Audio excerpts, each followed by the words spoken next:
go. So welcome to the podcast. Welcome to the Martin Talk Show. We're here at Horrific, the horror film festival, where you brought your film here, haven't you? So guys, tell me about your film.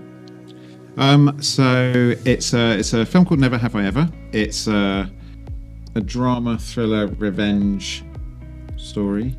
Yeah. It's sort of like a tale of two halves.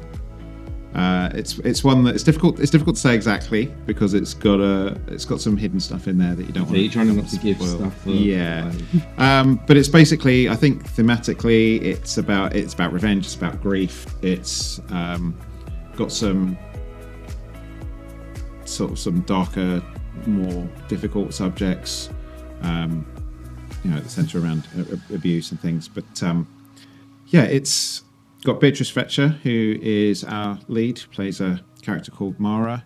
And Andrew Lee Potts, who plays Sam, and he's experiencing a bad day, and he's a writer. He's having to meet a deadline.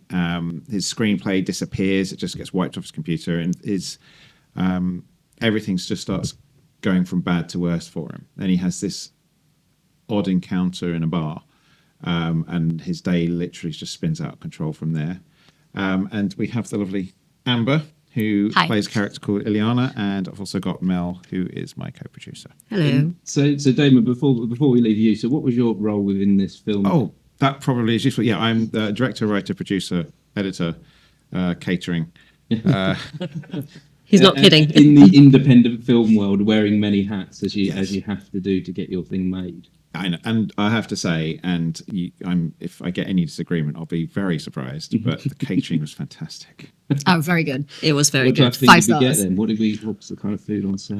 Well, we had sweet and sour chicken. We had tacos.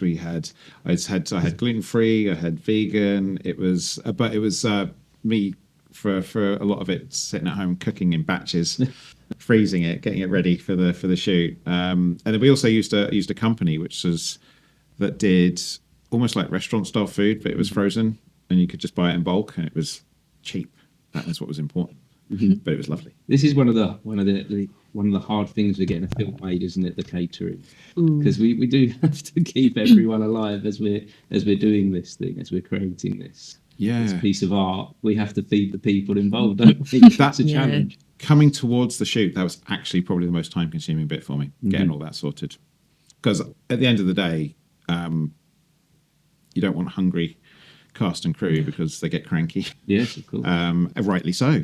And also, you feed them well and people will be like, I had a great time. Yeah. It adds to the energy on the set. Yeah, 100%. Yeah. Would you say so, Amber? Definitely. Damon is an amazing chef. We were literally having this conversation like 2 hours ago. You need to look at photos of his food, honestly. I feel like if I'm looking at your Instagram, it's like looking at stills from The Bear. Like very, very good. And the food was amazing. And it honestly does make a difference because I've been on so many film sets where it's like a soggy chicken shop dish or a sandwich with like a teeny tiny piece of ham. Yes. And I've been on ones where I've been given Pringles. Anything else or just Pringles? For lunch. Yeah, and then the atmosphere is foul. People are grumpy. When you're on an independent film set and the food is as cheap as that. Pringles, because you can't, when you're making a film, you can't leave that set, can you? No. You can't just run off to the nearest McDonald's or Tesco's. You've committed to the work and the piece for that day. So this is hugely important that you get it right. Yeah. I mean, it sounds, when you talk about it, it sounds like it's like a weird thing to be concentrating on, but then you do realise just how important to a nice set just having a good lunch can be. And it's, if you're going to spend an extra couple $100 for that, worth it. Yeah. I agree. Yeah. So Mel, how did you coming away from the food then? How did you, as producer, how did you drive this film forward? Oh well, I mean, again, and I will say this every single time, I would say it was actually Damon that drove it forward. Obviously, Damon also produced it, and then he brought me on board to. Well, basically, we just worked together to make sure that all the documentation was in order. We had the contracts drawn up and everything. There's a lot of Excel sheets. Because I do love my Excel sheets. And just making sure everything was done quite quickly because the timeline was fairly sensitive. So I think I came on board, was it a similar time to you actually? It's actually only a few months before filming. And yeah, when I realised it was literally just a few months later that we were going to be filming, I was like, okay, we need to get to work. We've got a lot of things to do, like the breakdowns, the top sheets, just getting everything in order and just making sure everything is managed and actually organised. But again, because Damon's so proactive, a lot of it seemed very easy, which is crazy to say, but it was just everything went so smoothly. Yeah. There was the spreadsheets. See, that it's the power of Excel. How does that help you then, David? How does that help you with moving things forward with film, making sure everything's organised in a spreadsheet and come together like that? It was, I mean, invaluable, really. It was, I've produced all my shorts that I'd done. And this is the feature debut that I didn't, said in the Q&A for the film that we had, I didn't know what I didn't know. And Mel knew those bits. And so there were so many things that she was like, well, what about this? What about that? And I'm like, don't know. Didn't know how to think about that. And then she sent me this massive Excel document, loads of different tabs on it for all the budgeting, all the keeping track of all the props and everything that we were buying, keeping track of all the expenses. It was so comprehensive that if I had messed anything up, it would have been really hard to do that. So I guess this is why filmmaking is a collaborative thing. Exactly. It's not like, even though you're driving this is your idea, that you wrote this film, you're directing it. You need other people, don't you, for the things that you can't do or don't know about that you need to do. Yeah, there would have been so much that just wouldn't have happened if Mel hadn't been there to organise it, help me along, and make sure that the getting it together, because it was literally beginning of September. Andrew Lee Potts came on board, who's the main guy, and he was free at the beginning of December to shoot. My DOP was free at the beginning of December, so we were like, oh, okay. Yeah. So we've got September, October, November to get the money, get it produced, get us going, get the rest of the cast in. Yeah.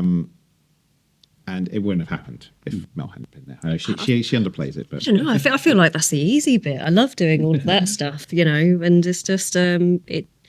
Obviously, if you have all of the budget breakdowns and you're tearing the script apart to make sure that your call sheets are then going to be accurate and make sure everything's on time. As long as all of that's in place, then it does help. Obviously, make the shoot a little bit easier to deal with. Keeps things on track. Yeah. Doesn't it? yeah, the breakdowns that she was we did them between us, but it was almost that jumping off point when you're doing a script breakdown for a short, you can do it quite basically. It's not something that is, you've got 2 days to do it in hell for high leather. You just have to figure out how to do it. But with the feature, and where we had so many different moving parts, so many different people in different locations that we needed it to be on very specific times, very specific days, breakdown was probably the most vital piece of that being right. And basically Mel started it off, and that gave me a template to follow, and it was it managed it. We finished 5 out of the 8 days on time. A couple of days we overran. Some of it was because of exterior thing. One of the exterior days just was harder. But yeah, it's organization and admin and Excel is very, very useful for making a film. Yeah, it's very much needed. Yeah, like you say, it wouldn't move forward without it. Yeah, and we've spent a long time talking about Excel today. It's because we're in the presence of the spreadsheet god. Yeah. Thank you. I'm making this title a thing. Yeah, just call me X-Mel. Oh, Nice. So take me back to that moment then when because I overheard you talking a little bit yesterday about the casting process. Yes. And how I overheard you talking about Amber. Yes. And how Amber brought something new and different to the role than what you were seeing from others. Tell me a little bit more about that. So, and actually, I'll speak for a moment, then let Amber go on this one, because this is definitely this was what she brought. So, with the way the role was written, it was it's somebody that has abuse in their life. And whilst there were some very good auditions, but they were all very similar.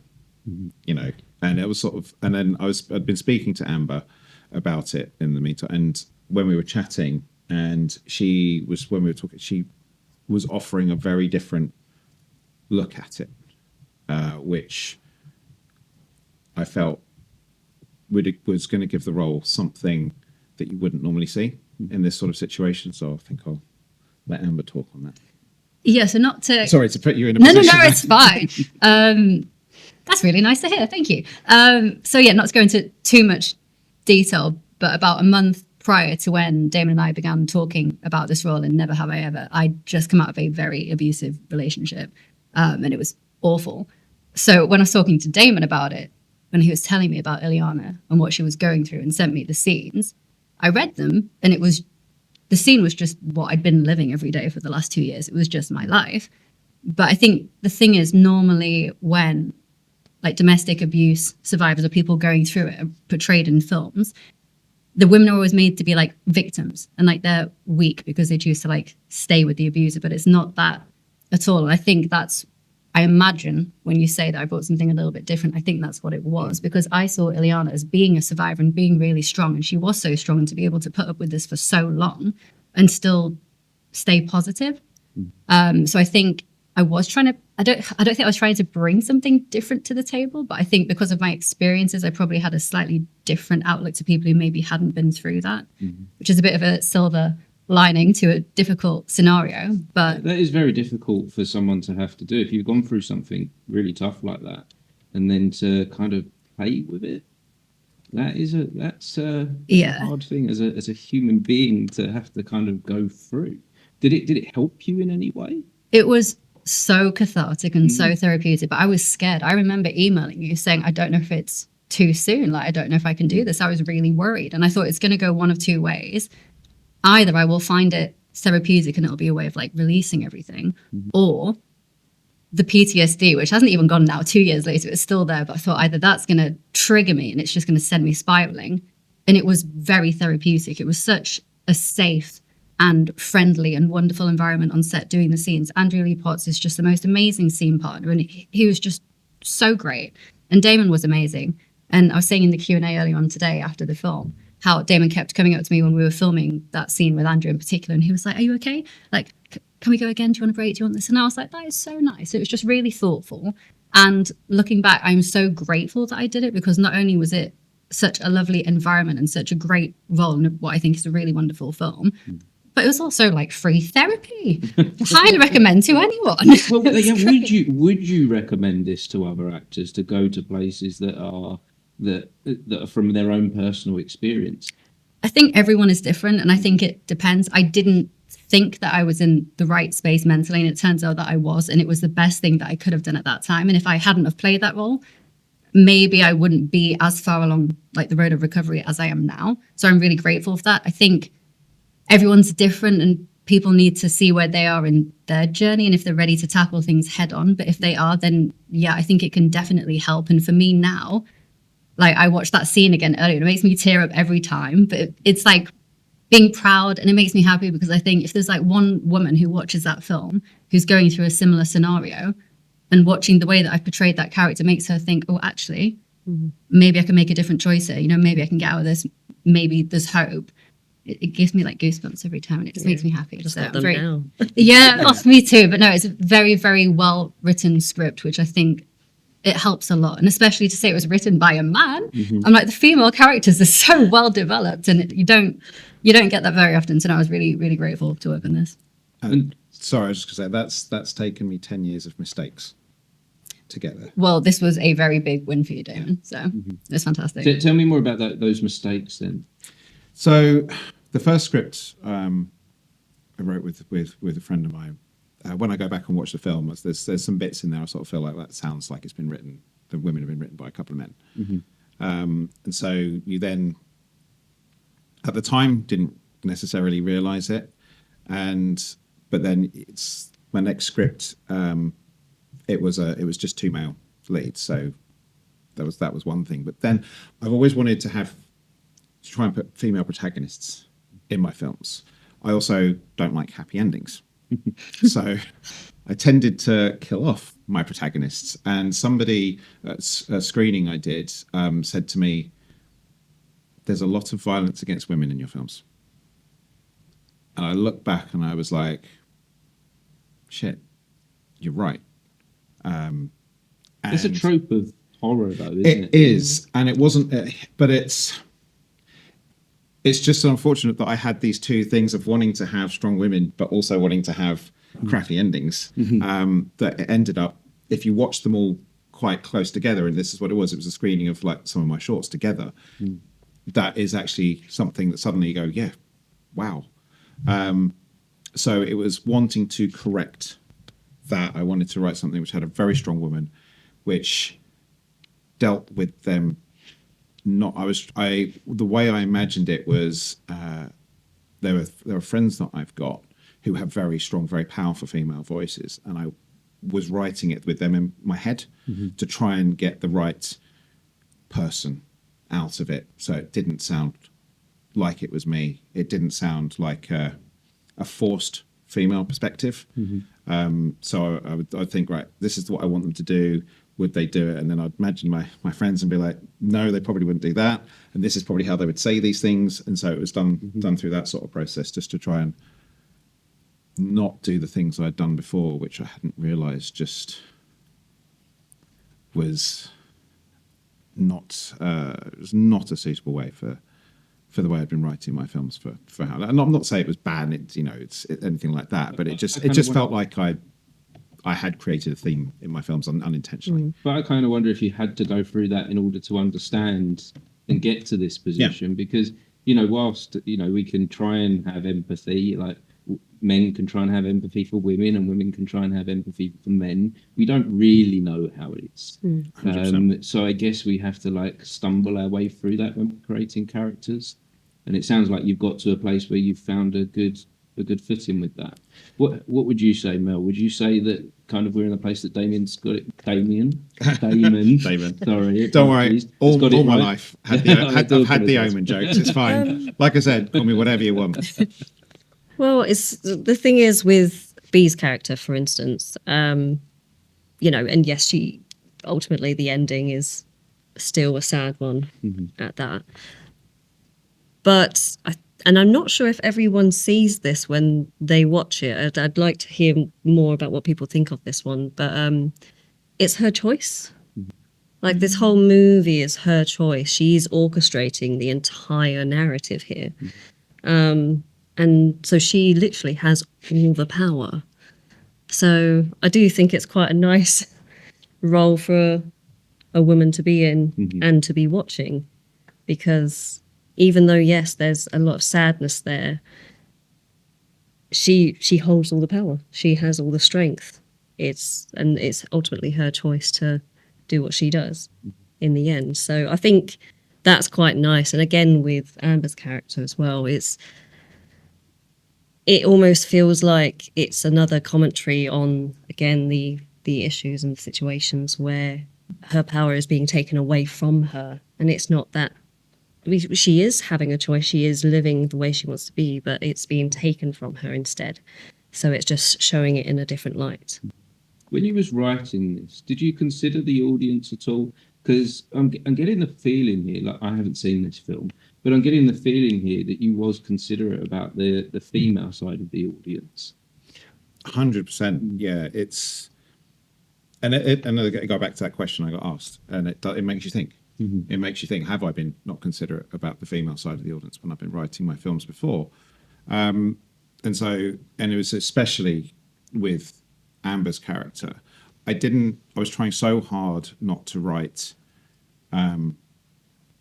something that came across as generic in that instance, because, I know people that have been through it, and I didn't want to do a disservice to them with it. It makes the film, I have a hard time because it felt like I'm making the film sound like super important, and I don't want. I worry that I make it sound like a beacon for this sort of thing, and it's still like a genre piece. So I don't want to come across as pretentious with it all. But no, it was a case of wanting to I wanted it to feel real. I wanted it to feel like there's certain ways certain things are done in films which you feel people have written because they've seen it somewhere else. Mm-hmm. That's what I didn't want from this. I didn't want it to feel like I'd written a scene that I'd seen elsewhere. Mm-hmm. And it was for two reasons. One, it's very easy to do something very generic and just something very obvious, where you make a villain villainous. And I was being very careful I wanted him to seem like a douche, a complete and utter arsehole, but I didn't want him to come across as villainous. Mm-hmm. And we even put a bit of score over the top of it, which is gentle, because I didn't want to force people's mood on it. And I didn't want to put in this more threatening score, so he immediately comes off as this person. So it was a bit more of a gentle one, and the scene develops and the music develops with it. Because I wanted you to feel where Amber was with it, and it's one where her character comes in, feels slightly caught off guard, out of control, but takes the control back in the scene, only for that to have repercussions on her, as is the case often in these sorts of situations, where if you do try and take that power back, it has unfortunate and horrible consequences. Mm-hmm. So, Amber, having been in a situation like this, you've lived it, you've now performed it. How does it make you feel when you watch the film back? Like I was saying, it gives me goosebumps, and it's weird because I'm so attached to it, but I'm also detached in a weird way now. Like, I think when we filmed the scenes versus me watching them now, it's very different, because when I was filming, it was so fresh and raw, and the emotions were just right there on the surface, and now I've kind of pushed everything down a little bit. But I've forgotten what the question is. Sorry, I've had such a long day today. How does it feel when you're watching this back now? As in, you're going to the film festival. Yeah. You're sitting in the audience and you're watching it back. You're watching back a lived experience, as well as an experience that you've performed. It's weird. I think it's probably one of them things, like if someone writes a diary and then they read an entry back later in life, it's probably like that in a weird way. And I don't want to say it as a negative thing, because it isn't. It's, even though it's a film, when I watch that one scene in particular, it's like I'm reliving a part of my life, but in a safe way. But then it makes me proud, the fact that I was able to do it in such a short time frame from being able to get out of that scenario.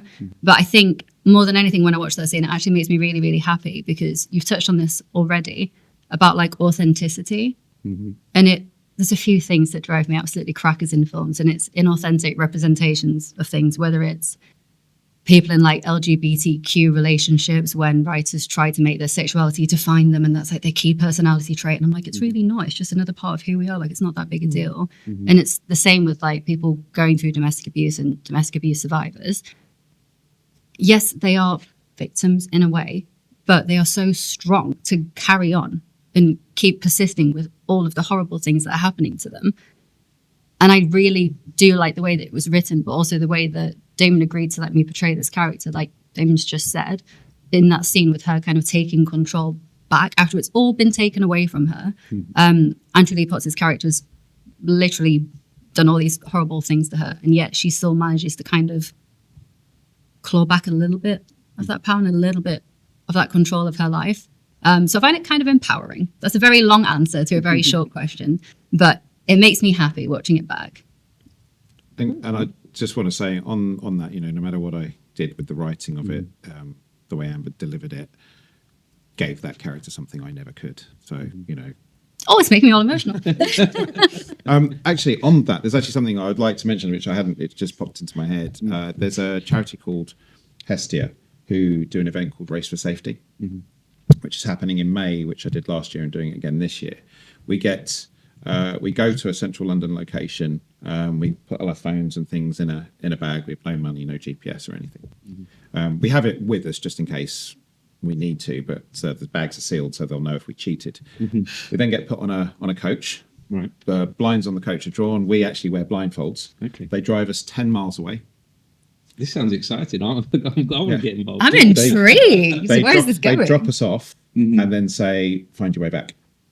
It's recreating a journey for women that have been in situations that they're getting out of and have nothing. And they have to get somewhere. They don't know where they are. They don't know how they're going there. They haven't got any money. They haven't got a phone or anything. It's just to get somewhere. And so they do that. So we do this. It's basically a 10-mile walk or run, however you want to do it, with no information on how to get where you're going, to try and recreate that. So you have the teeniest, tiniest experience of what it could be. Can I join you next time? Yeah, Yeah, I'd love to like join. that. Shall we all go? Yeah, a little reunion, guys. In a way, kind of, it sounds fun, but it's a way to kind of grow empathy, I guess. Yeah, and understanding. And Definitely. understanding, Yeah, it's a really good event, good bonding event with people as well. 'Cause last year when I did it, we took a wrong turn around Crystal Palace. We got dropped off in Beckenham, and we needed to get back to essentially around Liverpool Street. We took a little wrong turn. Instead of it being a 10-mile walk, if we'd gone in the right direction, we ended up doing almost 16 miles. Jeez. My goodness. Oh my god. But it just shows, it goes to show how easy it can be if you're trying to get somewhere, you don't know where you are. There was a group of us, so we were able to try and, correct each other. We were able to use collective knowledge. But if you're on your own in that sort of situation, and you don't have anywhere to go, anywhere to turn to, where'd you go? What'd you do? So has this influenced your storytelling in any way?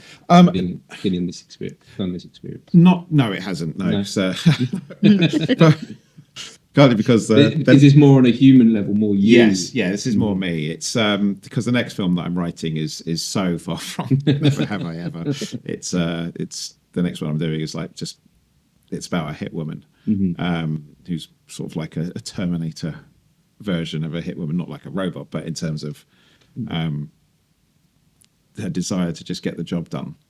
There's absolutely nothing from this coming through into my next script, because I've got lots of itches to scratch. I want to scratch the ones which have some importance and have some meaning. I want to scratch the ones which are just balls to the wall, gore fun, that sort of thing as well. So I want to do it all. So we've talked a lot about very serious subjects this film touches on. So why should anyone go to watch something like this for the enjoyment side of it, for the entertainment of the piece? I feel like it's a roller coaster. Yeah. So when I was given my scenes by Damon, I didn't have the rest of the script. So when I first watched this film, I was going in blind with the rest of the audience. So I had no idea what was going on, even though I knew my teeny tiny part, like kind of how I contributed. And there were so many bits where I thought it was going one way and then it was going another way and then it came back. And there were that many twists and turns. And I'm looking at Damon thinking, this man's a genius. This is great. I feel like there's something for everyone. It is like a drama, thriller, revenge. But as Mel was saying, it's really nice in the end because you realize that one of the female characters does have control and has been orchestrating, and I don't want to say manipulating because I don't think it's manipulating, but orchestrating is great. This whole thing. And I feel like the more you watch the film, especially towards the end, like all of the pieces kind of fall into place and you're like, oh my God. And it makes sense. It's just, yeah, that was a long answer. Sorry. Yeah. I loved it though. That's right. Yeah, that's what we're doing here on the podcast. We're exploring things and we're looking for long answers. Okay, great. I'm in the right place. I mean, for me, one of the things I liked about it most that I managed to do is I feel like I gave it something you can give it a repeat viewing, because there's bits in it, there's lots of subtle bits that I've tried to put in there that when you rewatch it, because like Amber said, it's got some twists and stuff in it. I'd never wanted anything to feel like a rug pull. I wanted it to feel like, actually, yes, you've given me all that information, and I actually want some people to figure it out. And so they have that, they still have the excitement of, oh, it's gone that direction. But I didn't want it to be something where it's literally just, oh, it's completely different to anything you could have thought, and there's no indication throughout the film as that's what it is. So when you rewatch it, you can see everything is there. At least I hope so. Yeah. And there's even little bits that they do that you won't know you've seen it when you watch it the first time. And then when you come back to it the second time, Something new you'll to see, discover. you'll suddenly see, oh, at that point he's seeing this thing that I didn't know he was seeing the first time around I saw it. Little Easter eggs. Yeah. Lovely. And And also for people that like The Thing, there's 4 Thing references in there. So Good, yeah, one of my favourite films of all time. The same Thing. here. Yes. So now you got to watch it. Yeah, definitely. Yeah, no, definitely. So where do I watch it, Mel? Where can I see this film? We're on the festival circuit? We're still technically on the festival circuit, and And Amber has to leave us. And I'm Okay, I so was gonna sorry. say, My next we'll film just starts in. We'll just Okay. wrap this up. Sorry. now. Okay. So just find it. Yeah, we'll literally just say where we're going to find the film. so we're going through festival circuits at the moment. It's another thing that we were just talking about earlier today. Is we're kind of altering a few little plans here and there, which is quite fun. But Damon, That's we've going got to be. I haven't managed to put it out on social media yet because I was away when the announcement. Well, not away, but I was up here when the announcement happened, so I didn't have anything to put out. But we're playing Black Sunday on the something. It's something the date. 2nd of May, 2nd of May. Thank Okay. you. Yes, I which believe, is Black Sunday. Yeah, which is in 2nd and 3rd of May. Yeah. not Chelmsford, is it? It's Colchester. Colchester. Yeah. Great. Well, I look forward to seeing the film.